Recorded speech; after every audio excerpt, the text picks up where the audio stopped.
본인이 갖고 있는 이력서를 그냥 갖고 있는 거를 그냥 제출하시는 경우들이 많으시거든요. 근데 그 부분은 조금 제가 팁을 드리자면, 안녕하세요. 일단 저에 대해서 좀 간단히, 네, 강의하는 것 같죠? 저에 대해서 좀 간단히 좀 소개를 해볼게요. 저는, 지금까지 이제, 뭐, 길다면 길고 짧다면 짧은 시간 동안, 외국계 회사에서 계속 근무를 해왔고, 인사 매니저로 업무를 해왔고요. 보통은 이제 HR, Human Resource Management라고 하잖아요, 영어로. HR 매니저라고 이제 이해를 하시면 될 것 같고, 연차를 얘기하면 또 나이가 뽀롱이 나니까. 근데 앞에서도 말했던 것처럼 길다면 길고 짧다면 또 짧은 시간 동안 부족하지만 또 인사부 업무를 많이 해왔어요. 그래서 뭐 주니어 때는 뭐 채용 담당도 해보고 뭐 여러 가지 이제 단계를 거쳐서 점점 연차의 그 나이테가 늘어나면서 업무의 영역이 조금 넓어져서 그래도 운이 좋게도 외국계 회사에서 뭐 한국 총괄 뭐 HR 매니저 또는 HR 비즈니스 파트너 역할을 좀 해왔었기 때문에 그래서 제가 생각을 해왔을 때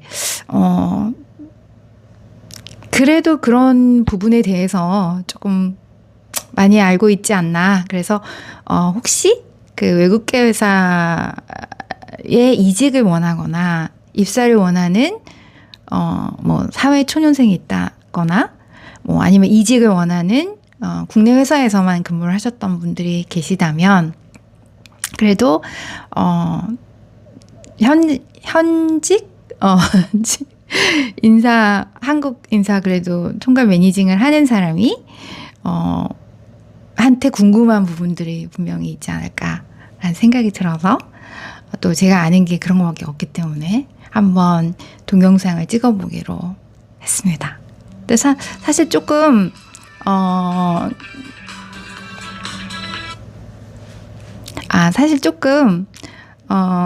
좀 쑥스러운 게 저도 좀 많이 부족하고 해서 과연 내가 정확한 인사이트를 필요한 분들에게 줄 수 있나 이런 부분은 사실 잘 모르겠는데 그래도 그 외국계 회사라는 조직 안에서 그래도 오랫동안 업무를 해왔기 때문에 그래도 뭐라도 좀 아는 게 있지 않나.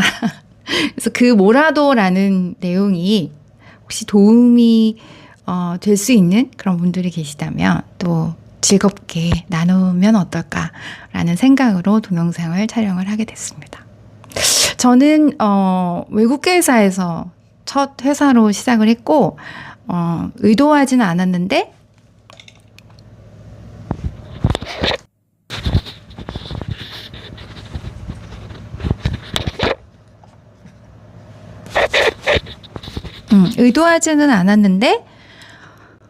계속 외국계 회사에서만, 그것도 인사부에서만 계속 일을 해왔어요. 그래서 사실 국내 회사에서 근무한 경험이 없습니다. 만약에 제가 이제 국내 회사에서 근무했던 경험이 좀 있다면, 그래도 좀 비교를 해서 말씀드릴 수 있을 텐데, 그건 조금 아쉬운 부분이긴 해요. 네, 아쉬운 부분이긴 한데, 그래도 또 외국계에서만 일을 했던 사람은 저런 생각을 갖고 있구나.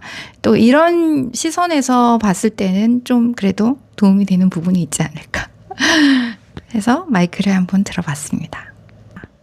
근데 사실 외국계 기업이라고 해도 한국에 있기 때문에 한국의 컬처나 뭐 이런 부분이 반영될 수밖에 없잖아요. 재료가 한국 사람이니까.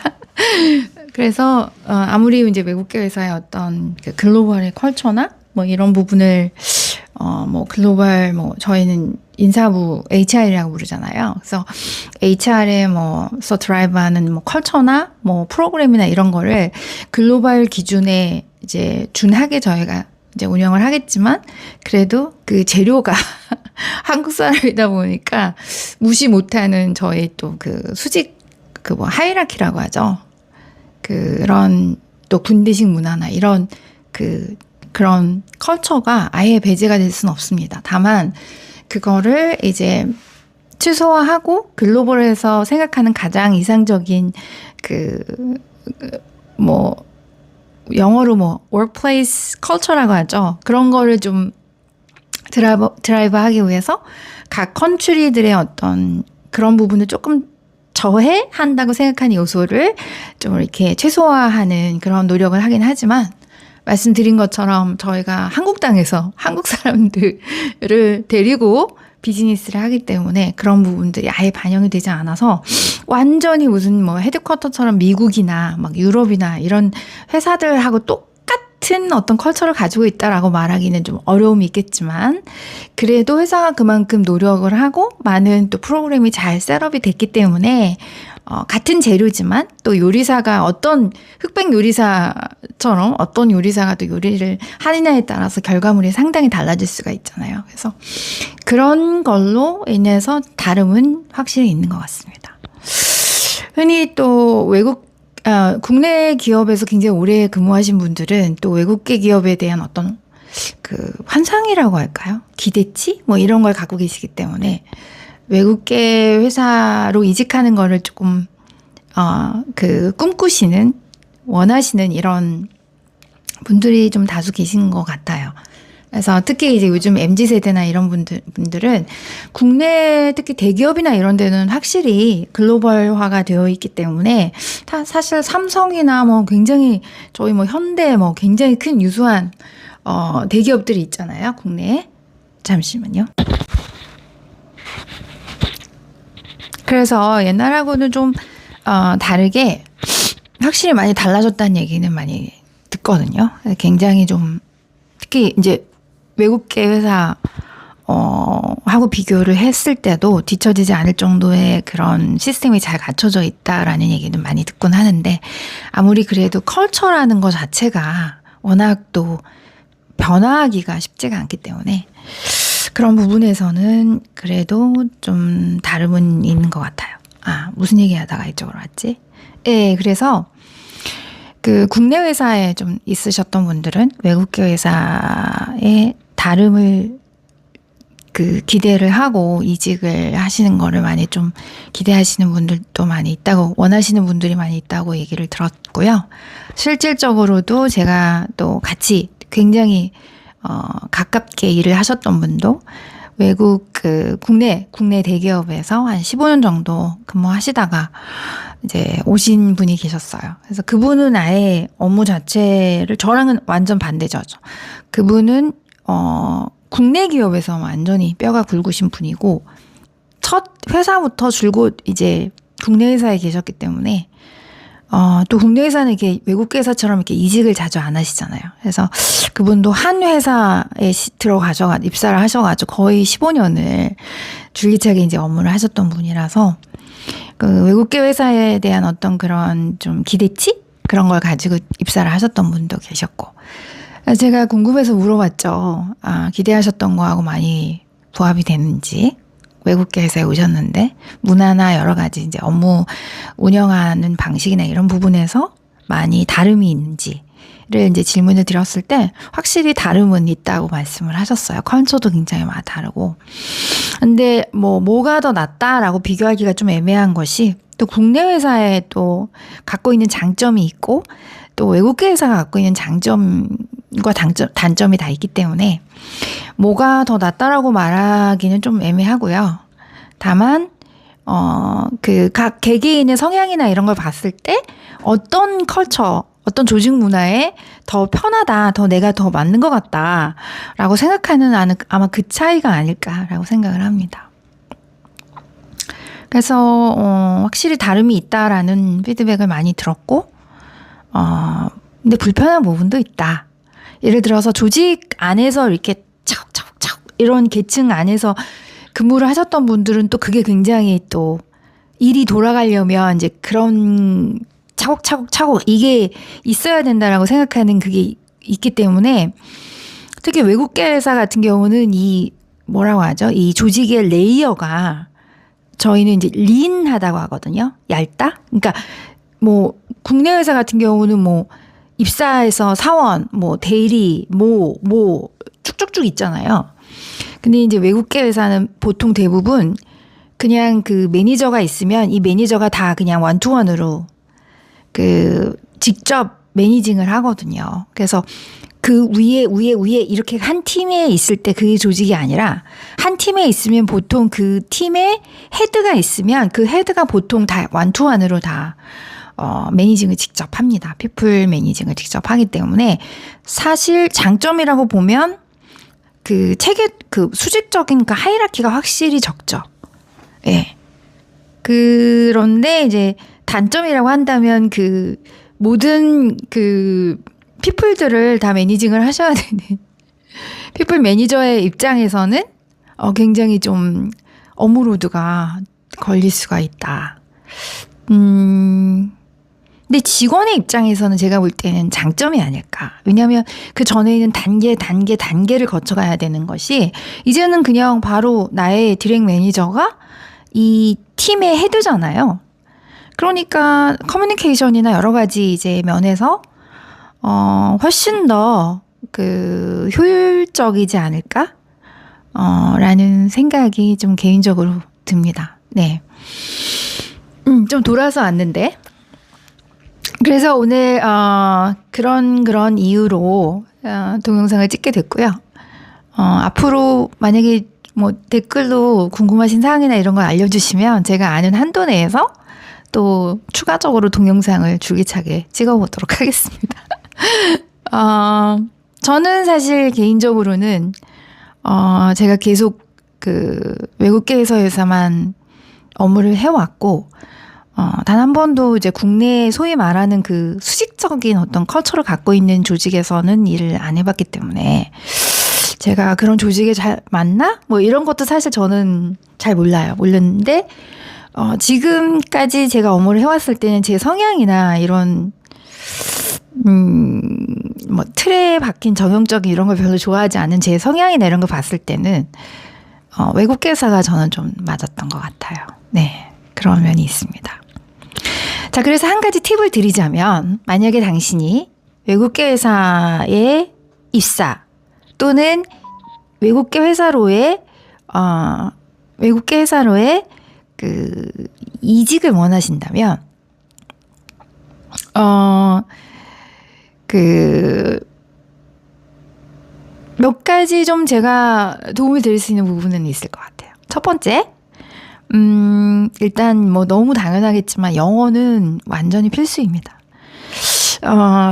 뭐 예를 들어서 저희가 이제 외국계 회사에서 보통 채용을 하거나 이렇게 할 때 무조건 영어를 뭐 굉장히 뭐 원어민 수준으로 잘해야 된다. 뭐 그 정도는 아니고요. 포지션별로 정말 굉장히 그 영어를 잘하면 잘할수록 플러스가 되는 포지션들은 분명히 있습니다. 특히 이제 이제 저희 같은 경우는 이제 리전하고 주로 일을 하죠. 저 같은 경우는 코리아는 보통 에이펙, 뭐 이스트아시아 이렇게 속해 있는데 아무래도 이제 리전하고 같이 직접적으로 업무를 하는 그런 역할들은 영어를 잘할수록 플러스인 거는 맞습니다. 그렇다고 해서 원어민 정도의 수준을 그 요구를 한다 그러면 제가 여기 있기 어렵겠죠. 적어도 어느 정도 워킹 레벨 정도는 돼야 되고, 근데 포지션에 따라서 사실은 뭐 원어민까지는 아니지만 저희가 프레젠테이션도 해야 되고 외국 사람들 대상으로 필요할 때는 외국 사람들 대상으로 또 교육도 해야 되는 그런 케이스가 있기 때문에 그 정도는 좀 할 수 있는 정도의 그 영어가 필요한 포지션이 있고요. 그 업무에 따라서는 또 그 리전하고는 별로 필요 없고 그 리전하고의 인터랙션이 별로 많지가 않기 때문에 보통 국내 관련된 업무를 주로 하시는 롤들, 예를 들면 세일즈나 세일즈 같은 롤. 근데 마케팅은 좀 달라요. 마케팅은 글로벌의 마케팅 어떤 그 전략이나 이런 부분들을 한국에 이제 그 실행하고 뭐 이런 부분들이 많이 있기 때문에 마케팅 같은 경우에는 그래도 그 리전이나 또 필요한 경우에 헤드쿼터나 이런 쪽과 커뮤니케이션을 정기적으로 해야 되는 룰이기 때문에 마케팅은 영어를 잘 하실수록 좀 유리한 면이 있고 적어도 미니멈 워킹 레벨 이상은 돼야 됩니다. 적어도 컨퍼런스나 이런 거 이제 저희가 요즘에는 버추얼로 많이 미팅 하잖아요.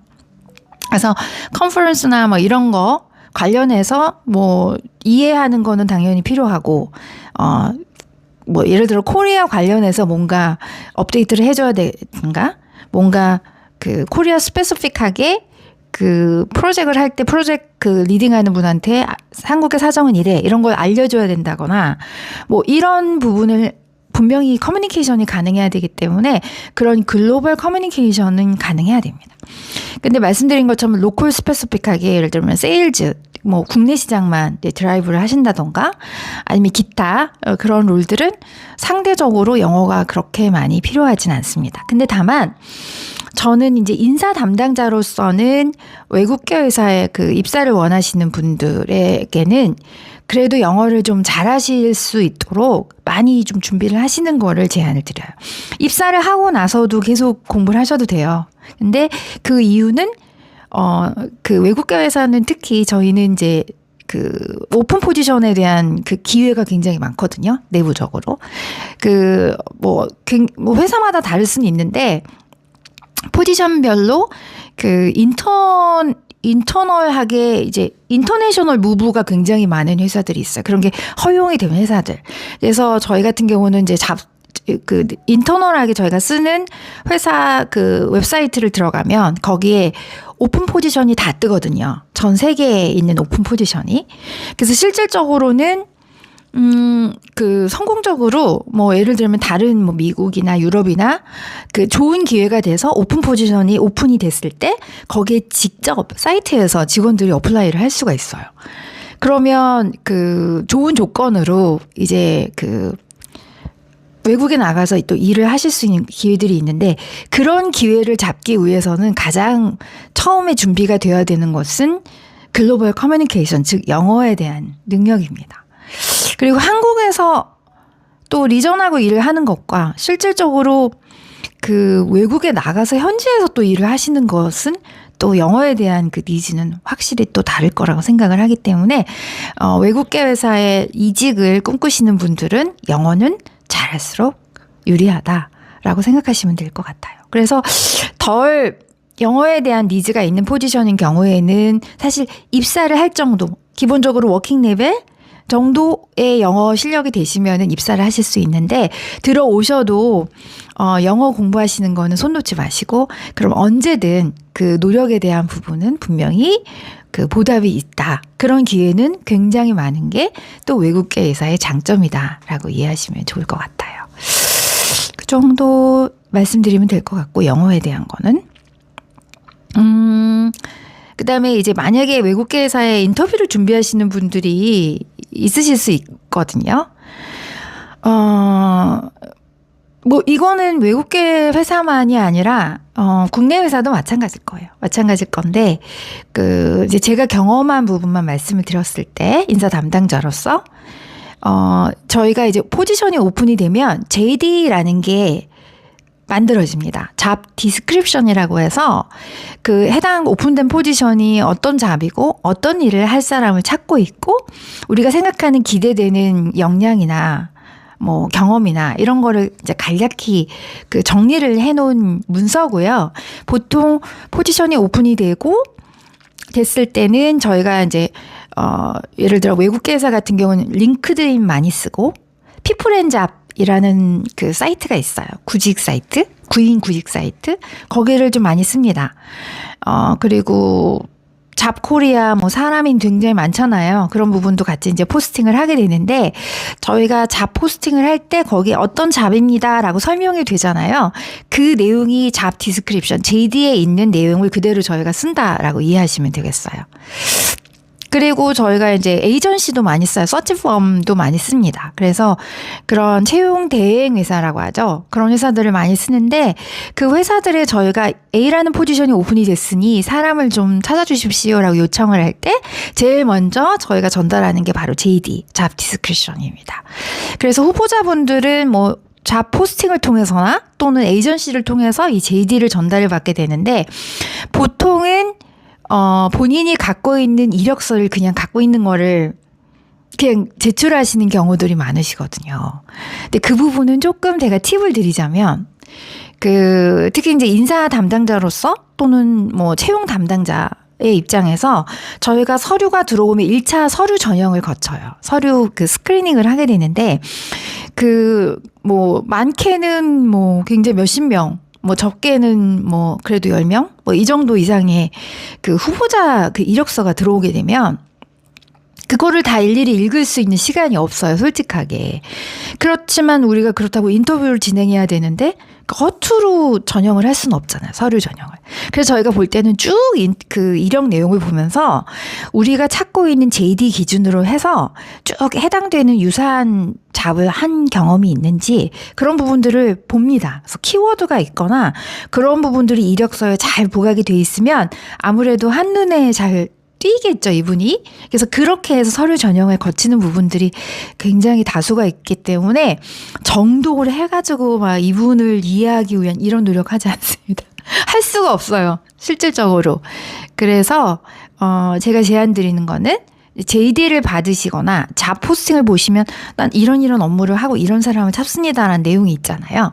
그러면 그 내용을 근거로 해서 내가 갖고 있는 이력서이고 완벽하게 잘 만들어진 이력서이겠지만 그거를 그 포인트에 맞게 다시 모디파이 하셔가지고 제출하시는 게 굉장히 도움이 됩니다.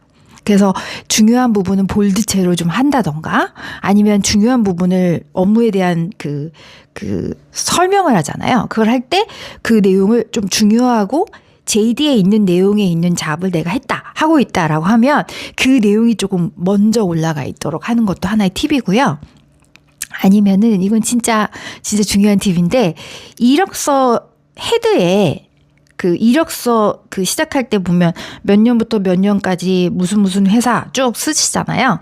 그 전에 그 내용에다가 보통 summary of my career, history 이런 식으로 편하신 제목을 달아가지고 그 JD에 있는 내용 중에서 내가 했던 걸 부각시키고 싶은 내용을 summary처럼 해서 그거 있잖아요. 점 이렇게 뭐라고 하지? 이렇게 나열을 해가지고 막 서술형으로 쓰시지 마시고 보기가 딱 좋고 한눈에 딱 들게 넘버링을 하셔도 돼요. 1 2 해서 본인이 했던 프로젝트나 본인의 컴피턴시나 본인의 어떤 강점, 해본 업무, 내가 진짜 여기까지 잘해서 어치브먼트 이런 거를 좀 서머리 형식으로 먼저 헤드 부분에 정리를 하시고 그 다음부터 이제 회사별로 내가 어떤 업무를 하고 있고 어떤 업무를 했고 이런 거를 정리해서 나열하시는 게 하나의 팁입니다. 그러면 아무래도 이력서를 보게 되면 처음부터 내려서 보게 됐잖아요. 그럼 그 부분에 이 JD에서 내가 원했던 사람이 잡을 했던 업무 경험이나 그런 거를 이분이 하셨네? 그게 딱 되면 그 다음부터 이력 내용을 꼼꼼히 보게 됩니다. 네, 하나의 팁이죠. 별거 아닌 것 같으면서도 상당히 도움이 되는 팁이에요. 그래서 첫 번째, JD를 파악하라. 그거 있잖아요. 적을 알면 100번 싸워서 100번 이기는 거잖아요. 적이 바로 JD입니다. 이 회사에서는 어떤 사람을 찾고 있는지 그거를 내가 이해를 하면 그거에 맞게 포인트대로 내 이력서를 모디파이 해라. 그리고 조금 더 전략적으로 접근하기 위해서 회사 디테일 내려가기 전에 서머리 형식으로 나의 경력상 요점 서머리 오브 이렇게 해가지고 그 JD에 좀 부합하는 내용들을 조금 볼드 하든지 이렇게 해서 보기 좋게 그러니까 보기 좋게 이렇게 정리를 딱 한 다음에 그 회사에 대해서 이렇게 업무하는 거나 이런 거를 쭉 설명하는 걸로 이렇게 진행을 하시면 굉장히 도움이 될 것 같다라고 하나의 팁을 드릴게요. 그리고 인터뷰를 이제 준비하셔야 되는데 저는 이제 요즘에 사실 AI가 굉장히 보편화되어 있잖아요.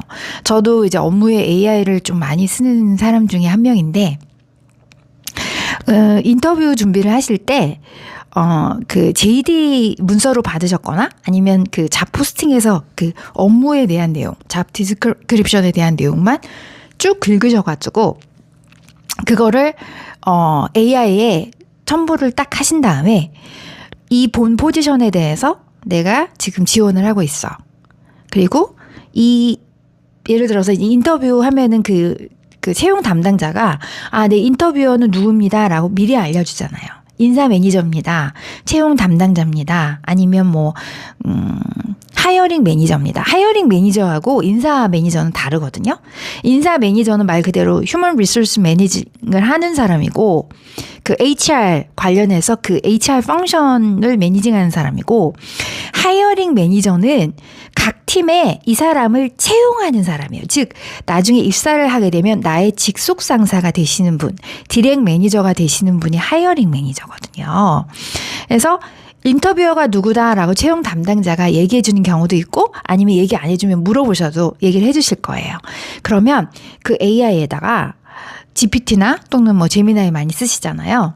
그래서 이 포지션, 첨부된 JD의 포지션이 내가 지금 지원한 포지션이고,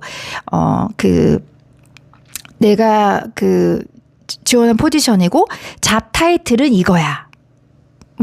잡 타이틀 아시잖아요? 잡 타이틀은 이거야. 그리고 인터뷰를 하는 사람은 HR 매니저래. 아니면 하이어링 매니저래. 이렇게 있잖아요. 아니면 나중에 1차, 2차, 3차 인터뷰가 진행되시면 리전 매니저까지 인터뷰를 하시게 되잖아요. 그럼 리전의 누구 매니저래. 이름 필요 없고 잡 타이틀 정도만. 그렇게 하면 그러니까 예상되는 인터뷰 질문을 대략 몇 개 정도 뽑아줘. 아니면 거기에다가 이 회사 이름을 아시잖아요. 무슨 회사야. 그러면 인터뷰에서 나올 수 있는 예상 질문을 몇 개 정도 뽑아줘. 그러면 쫙 뽑아줘요. 그리고 그 질문에 대한 뭐라고 하죠? 제안하고 싶은 답변 이런 것도 미리 뽑아줘. 할 수도 있고 아니면 질문만 미리 받아가지고 한번 답변을 써보시는 거예요. 개인문적으로 준비를 하시니까 이렇게 답변해야겠다. 쓰신 다음에 그 문서를 다시 넣어서 또 AI에 물어보는 거예요. GPT나 제미나이에 물어봐서 나 이렇게 이 질문들에 내가 이렇게 대답을 하려고 하는데 내 질문에 대한 평가와 그리고 개선안을 제안을 해줘. 그러면 AI가 친절하게 이런 부분은 잘 됐는데 이런 부분은 조금 보완이 필요합니다. 이렇게 대답을 해보시는 건 어때요? 라고 제안하는 답변이나 이런 평가에 대해 내가 그 답변을 하려고 작성했던 부분에 대한 평가까지 다 해서 완벽하게 해줍니다. 실질적으로 저도 그 인터뷰를 볼 때 많이 활용하는 방법이기 때문에 제가 인터뷰이로서 인터뷰를 제가 이제 받을 때가 저도 있잖아요. 그럴 때 이직을 하거나 그럴 때 이제 많이 써본 방법인데 상당히 효과가 있고 그리고 제가 또 인터뷰를 직접 인터뷰어로서 이제 해보는 사람의 입장에서 봤을 때 질문이 굉장히 AI가 똑똑하게 많이 잘 뽑아지더라고요. 그래서 그런 툴도 좀 잘 활용해 보시면 어떨까 하나의 팁을 드렸습니다. 이 정도? 네, 오늘은 여기까지 할까요? 너무 많은 거를 너무 한꺼번에 얘기를 하면 또 동영상이 지루해질 수 있기 때문에 네. 일단 여기 정도까지 정리를 한번 해보겠습니다. 그래서 외국계 회사에 관심이 있으셔서 이직을 준비하시는 분들 또는 이직이 아니라 입사를 준비하시는 사회 초년생 분들 또는 입사에 대해서 준비를 해야 되는 대학생분들 이런 분들이 에게 좀 도움이 되셨으면 좋겠습니다. 많이 부족하지만 제가 또 아는 범위 내에서 열심히 한번 설명을 해봤습니다. 말씀드린 것처럼, 나 이런 부분이 진짜 궁금해요. 왜냐면 현업 인사 매니저한테 이런 어드바이스를 듣는 기회가 쉽지가 않잖아요. 그쵸? 그래서, 궁금합니다라고 댓글로 알려주시면 제가 참조를 하고 다음 동영상에 제가 한번 녹여서 또 설명을 해볼 수 있도록 하겠습니다. 감사하고요. 많이 부족하지만 도움이 되었기를 바랍니다. 다음 동영상에서 또 뵙겠습니다. 안녕. 다음에 뵐게요. 바이바이.